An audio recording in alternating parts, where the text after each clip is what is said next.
আসসালামু আলাইকুম। যারা পঞ্চম শ্রেণীর শিক্ষার্থী আছো তাদেরকে স্বাগতম। দেখো, আজকে আমরা পঞ্চম শ্রেণীর অনুশীলনী 12 অর্থাৎ সময় অধ্যায়ের 2 নংয়ের 2 এবং 2 নংয়ের 3 এবং 4 নং সমাধান করব ইনশাল্লাহ। দেখো,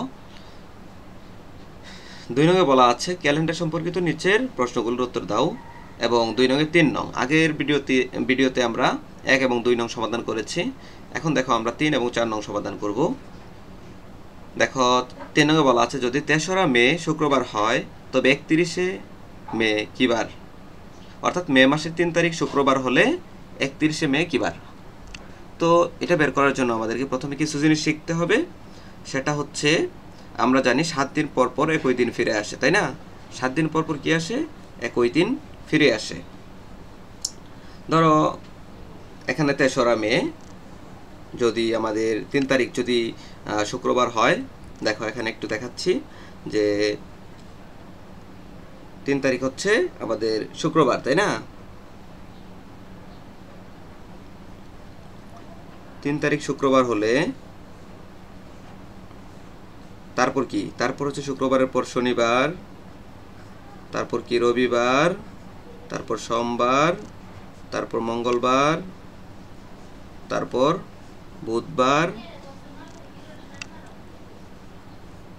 তারপর বৃহস্পতিবার,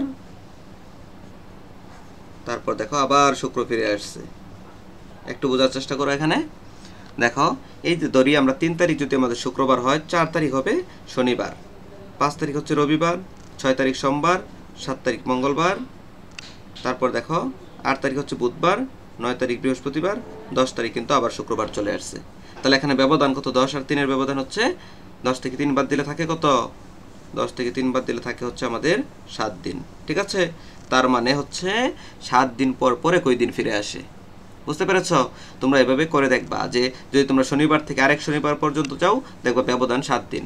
আর আমরা জানি 7 দিন 1 সপ্তাহ, আর 7 দিন পর পর একই দিন ফিরে আসে। এটা তোমরা আজকে জেনে নিলা। ঠিক আছে? 7 দিন পর পর একই দিন ফিরে আসে। তাহলে আমরা মোট দিন সংখ্যা বের করে সেটাকে যদি আমরা সপ্তাহ দিয়ে ভাগ করি, অর্থাৎ 7 দিন 1 সপ্তাহ, তাহলে 7 দিয়ে ভাগ করলে যেটা যদি তোমাদের সপ্তাহ মিলে যায়, বাক্সের শূন্য আসে, তাহলে ওই দিনটি হবে উত্তর। ঠিক আছে? আর যদি বাক্সেস থাকে, ওই দিনের ধরো 1 আছে বাক্সে, তাহলে ওই দিনের পরের দিন হবে উত্তর। আর যদি 2 দিন থাকে, তার পরের দিন হবে উত্তর। আচ্ছা, আমরা এখন এখানে দেখলে বুঝতে পারবো। হ্যাঁ, দেখো এখানে হচ্ছে আমাদের যদি 3রা মে শুক্রবার হয় তবে 31শে মে কি বার? 3রা মে কি শুক্রবার, আর 31শে মে কি বার ছিল সেটা জিজ্ঞেস করতেছে আমাদেরকে। তাহলে এই 3রা মে হচ্ছে শুক্রবার, তাহলে 4 মে থেকে আমরা হিসাব শুরু করব। 4 মে থেকে 31 পর্যন্ত কয় দিন আছে সেটা দেখব। তাহলে আমাদেরকে এই 3 দিন বাদ দিতে হবে, তাহলে দিন বাকি থাকে। ঠিক আছে? আমরা লিখব দিন বাকি থাকে, অথবা দিনের সংখ্যা। লেখো দিনের সংখ্যা।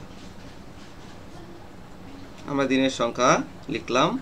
দিনের সংখ্যা হচ্ছে, দেখো 31 থেকে আমরা এই যে 3রা মে কিন্তু এই পর্যন্ত চলে গেছে, তারপরের থেকে 31 থেকে আমরা 3কে মাইনাস করব, এত দিন। ঠিক আছে? সমান কত দিন হবে? 31 থেকে 3 গেলে 28 দিন। এখন দেখো, এই 28 দিন পর, অর্থাৎ 3রা মে থেকে 3রা মে শুক্রবার হলে 31শে মে কি বার? 31শে মে পর্যন্ত 3রা মে থেকে হচ্ছে 28 দিন। তাহলে আমরা জানি প্রতি 7 দিন পর পর একই দিন ফিরে আসে। তাহলে দেখো, 7 দিয়ে 28কে ভাগ করলে আসবে 4, অর্থাৎ 4 সপ্তাহ, তাই না? তাহলে আমাদের কি হলো? আচ্ছা, আর একটু দেখো যে 1 সপ্তাহ, 1 সপ্তাহ সমান কি? 1 সপ্তাহ সমান হচ্ছে 7 দিন, তাই না? তাহলে 2 সপ্তাহ সমান কি? 2 সপ্তাহ সমান হবে 14 দিন, 3 সপ্তাহ সমান হবে 3 7 21 দিন, 4 সপ্তাহ সমান হবে 4 7 28 দিন, তাই না? এখন আমরা এই 28কে ভাগ করব। দেখো, 28কে আমরা যেহেতু 7 দিন পর পর একই দিন ফিরে আসে, তাহলে আমরা 7 দিয়ে ভাগ করব। এইটা শুধু জাস্ট মনে রাখবা যে 7 দিন পর পর একই দিন ফিরে আসে। তাহলে 7 দিন পর পর একই দিন ফিরে আসলে 7 দিয়ে ভাগ করলেই তো হয়ে যাচ্ছে, তাই না? ধরো তোমার 14 দিন পর, তাহলে 14কে তুমি 7 দিয়ে ভাগ করো। 14-র ভিতরে তোমার 7 দিন গেলে যেই দিন থেকে শুরু করেছো ওই দিনটি ফিরে আসবে, তাহলে আরও 7 দিন গেলে আবার ওই দিনটি ফিরে আসবে, তাই না? তাহলে দেখো 4 7 কত? 28 মিলে গেছে কিন্তু। ঠিক আছে? অর্থাৎ 4 সপ্তাহ, 28 দিনে হচ্ছে 4 সপ্তাহ। তাহলে 4 সপ্তাহ পর আবার একই দিন ফিরে আসবে। ঠিক আছে? অর্থাৎ কিবার ফিরে আসবে? শুক্রবারই ফিরে আসবে। ঠিক আছে?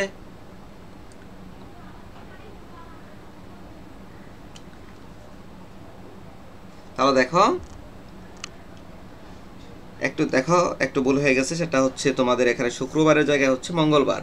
নিয়ম কিন্তু একই, হ্যাঁ, নিয়ম হচ্ছে একই। যদি আমরা এখান থেকে মঙ্গলবার ধরি, 3 তারিখ মঙ্গলবার 4 তারিখ, বুধবার 5 তারিখ, বৃহস্পতিবার 6 তারিখ, শুক্রবার 7 তারিখ, শনিবার 8 তারিখ, রবিবার 9 তারিখ, সোমবার 10 তারিখ, আবার কি মঙ্গলবার ফিরে আসছে, তাই না? তাহলে দেখো, তাহলে 3রা মে যদি মঙ্গলবার হয়, তাহলে 31শে মে কি বার হবে? 31শে মে আবারও কি মানে আমরা দেখব কতদিন বাকি থাকে। আমাদের থাকলো হচ্ছে 28 দিন। তাহলে 7 দিন পর পর যেহেতু 21 দিন ফিরে আসে, আমরা 7 দ্বারা কি করব? ভাগ করে দিব 28কে, তাহলে 4 সপ্তাহ। তাহলে 4 সপ্তাহ পর আবার 21 দিন ফিরে আসবে, তাই না? তাহলে 28তম দিন মঙ্গলবারই হবে। বুঝতে পেরেছ? দেখো আমাদেরকে বলছে 31শে মে কি বার ছিল।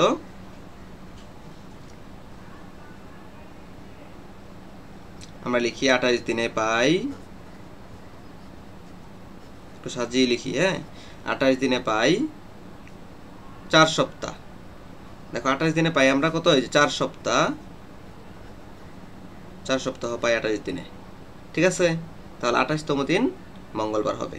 সুতরাং 28তম দিন আবার কি আসবে? যেহেতু আমাদের বাক্সে শূন্য হয়েছে, সপ্তাহ পূর্ণ হয়েছে 4 সপ্তাহ, তাহলে এখানে 100 সপ্তাহ হলেও আবার মঙ্গলবারই হবে, ঠিক আছে? সুতরাং 28তম দিন মঙ্গলবার, 28তম দিন মঙ্গলবার, ঠিক আছে? তাহলে 3রা মে মঙ্গলবার হলে 31শে মে কি বার? 31শে মে মঙ্গলবার। সুতরাং 31শে মে মঙ্গলবার, এটাই হচ্ছে আমাদের উত্তর, ঠিক আছে? তাহলে এখন আমরা 4 নং প্রশ্নটি সমাধান করব। দেখো আমাদেরকে 4 নং এ বলেছে যে যদি 1 অক্টোবর শনিবার হয় তবে 31 অক্টোবর কি বার? ঠিক আছে? তাহলে এখানেও আমরা কি লিখব? আমরা লিখব দিন সংখ্যা, ঠিক আছে? দেখো সমাধান দিনের সংখ্যা।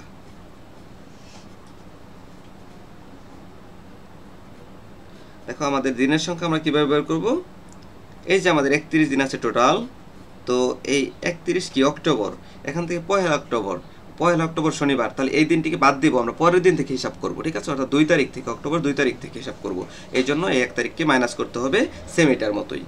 তাহলে এই যে আমরা এতদিন মাইনাস করলাম, কত দিন পেলাম? দেখো 31 থেকে 1 বাদ দিলে 30 দিন।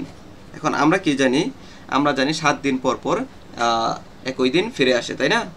এটা আমরা জানি, কিন্তু 7 দিন পর পর একই দিন ফিরে আসে। তাহলে 7 দিয়ে আমরা এটাকে ভাগ করে দিব। যদি ভাগফল শূন্য আসে, তাহলে আবার উত্তর আমাদের কি হবে? শনিবারই হবে। আর যদি ভাগশেষ থেকে যায়, তাহলে ততদিন পরের দিনটি হবে, ঠিক আছে? তাহলে দেখো আমরা লিখব এখন এই যে 30 দিন, তাহলে 30 দিনে পাই, অথবা এটার মতো তোমরা লিখতে পারো যে 30 দিনে পাই কত সপ্তাহ? আমরা দেখো 30 দিনকে এখন 7 দিয়ে ভাগ করে দিব। এখানে 30কে আমরা 7 দিয়ে ভাগ করি, তাহলে কত হচ্ছে? 4 7 28। আমাদের থাকলো কত ভাগশেষ? 2। তাহলে আমরা 30 দিনে কি পেলাম? 4 সপ্তাহ। দেখো আমরা লিখব 30 দিনে পাই, 30 দিনে পাই 4 সপ্তাহ 2 দিন, ঠিক আছে? 4 সপ্তাহ 2 দিন। তাহলে আমরা তো জানি 7 দিন পর পর মানে 1 সপ্তাহ পর পর একই দিন ফিরে আসে, তাই না? তাহলে এই 4 সপ্তাহ পর আবার কি শনিবারই ফিরে আসবে, কিন্তু পরবর্তীতে দেখো আরও 2 দিন রয়ে গেছে। তার মানে 2 দিন পরের দিনটি কী হবে? অর্থাৎ শনিবারের পরের দিনটি হবে রবিবার, তারপরের দিনটি হবে সোমবার। তাহলে উত্তর হবে সোমবার, ঠিক আছে? তাহলে 28তম দিন, 4 7 28। এখানে যেহেতু আমরা 4 সপ্তাহ পেলাম, 1 সপ্তাহ সমান কত দিন? 7 দিন। তাহলে 4 সপ্তাহ সমান কত? 28 দিন। তাহলে 28তম দিন পেলাম শনিবার, সুতরাং 29তম দিন রবিবার, আর 30তম দিন হবে সোমবার। আমরা এইভাবেও লিখতে পারি, ঠিক আছে? লিখো যে 4 সপ্তাহ 28 দিন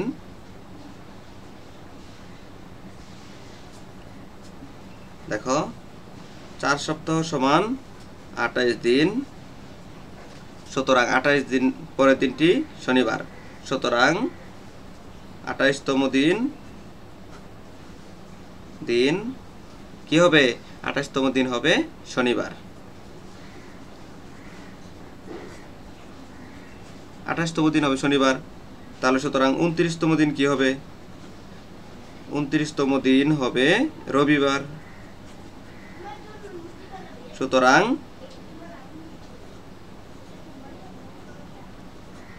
30তম দিন হবে সোমবার। বিষয়টা তোমাদের আরেকটু বুঝতে হবে, দেখো ভালো করে একটু বোঝো। আমরা যে 30 দিন পেলাম, এখানে 30 দিন থেকে আমরা যদি 7 দিনে 1 সপ্তাহ হয়, 7 দিয়ে আমরা যদি ভাগ করি 4 সপ্তাহ পেলাম। 4 সপ্তাহ পেলাম, তাই না? দেখো 4 সপ্তাহ পেলাম। আর আমরা জানি 1 সপ্তাহ সমান কত দিন? 1 সপ্তাহ সমান হচ্ছে 7 দিন। তাহলে 4 সপ্তাহে 4 সাথে কত হবে?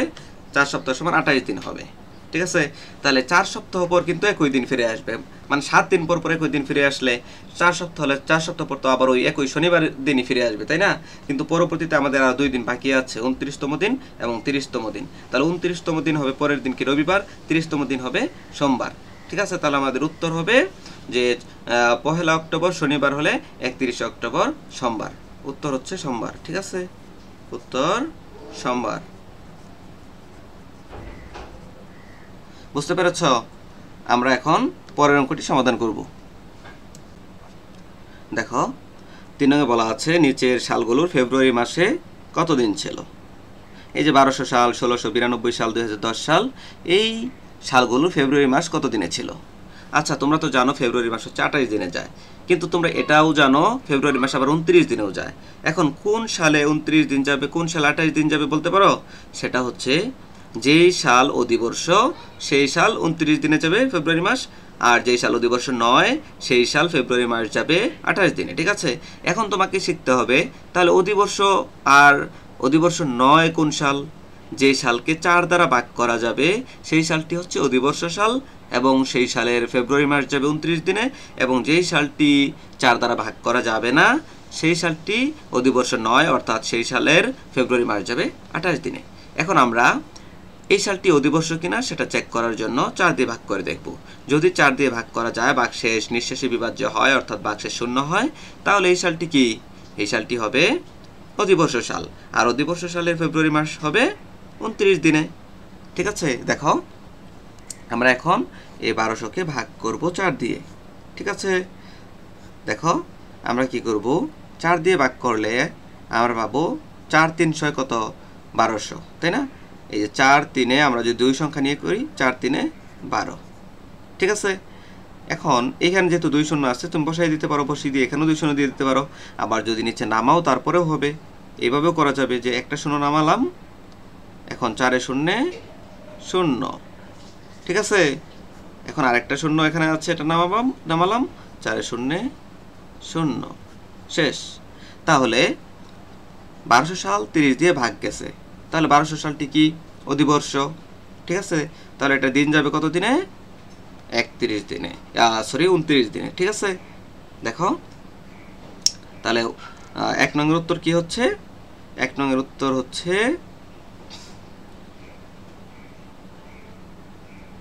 1 এর উত্তর হচ্ছে, যেহেতু অধিবর্ষ 29 দিন, ফেব্রুয়ারি মাসটি কি ছিল? 29 দিন। 29 দিন অধিবর্ষ কি ছিল?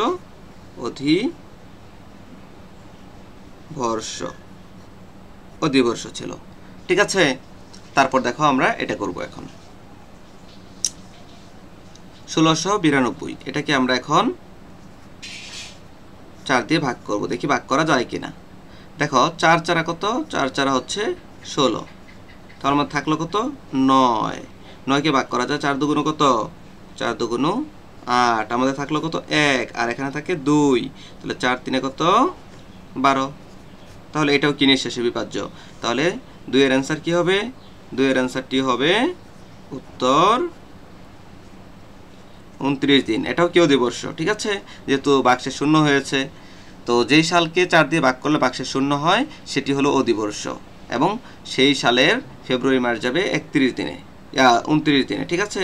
তাহলে এটা 29 দিন এবং অধিবর্ষ। অধিবর্ষ।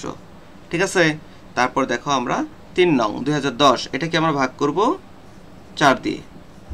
দেখো 4 5 কত, 4 5 20, আর এখানে থাকলো 1 0, 4 দুগুণ কত 8, আমাদের থাকলো 2 ভাগশেষ।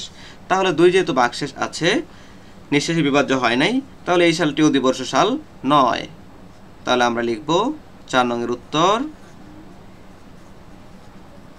4 নং হচ্ছে কত দিনে যাবে, এটা 28 দিন, 28 দিন, অধিবর্ষ নয়, অধিবর্ষ নয়।